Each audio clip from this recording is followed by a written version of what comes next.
As the sunrise coats all it touches in a golden hue, it's also a new day that might not have been. All right.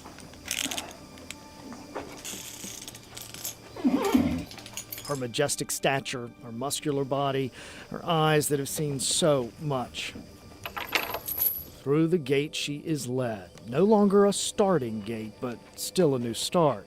I mean, you can hardly do better than a thoroughbred. A direct descendant of Triple Crown winner Secretariat, Saudi Poetry has her own esteemed legacy. Her trainer, known for another Triple Crown winner, American Pharaoh, helped her win some of the most prestigious races at Churchill Downs. I come at it from the standpoint of a person who loves the horses, loves the racing, and wants to see all the horses who participate wind up with very happy outcomes.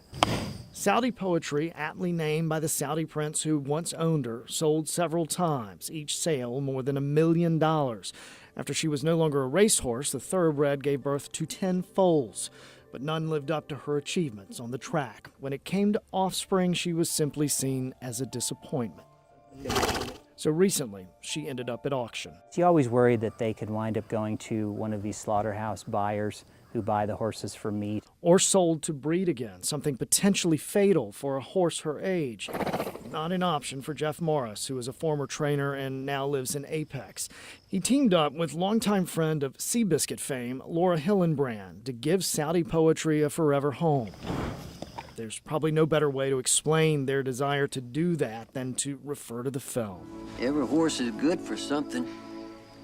You don't throw a whole life away just 'cause it's banged up a little. So once $1 million horse, she came to this little farm for just $1,500. A mare like her, with her fantastic history and all that she's done for all the people who've been associated with her, she clearly deserved so much more. And now she has it, sharing a pasture with a miniature cow and miniature horse that happens to be blonde and blue-eyed, 2 mules, and 3 very happy little boys, even a couple of baby emus. I think it's my duty and anybody who's associated with the sport to raise that awareness that these wonderful horses are available for adoption and can be companions or riding horses or dressage or hunters or anything you like. These photographs, taken by Barbara Livingston, also famous in her own right, show Saudi Poetry in her prime.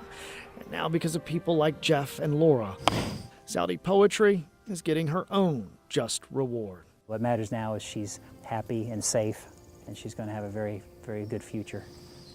In Apex, Russ Bowen, CBS North Carolina.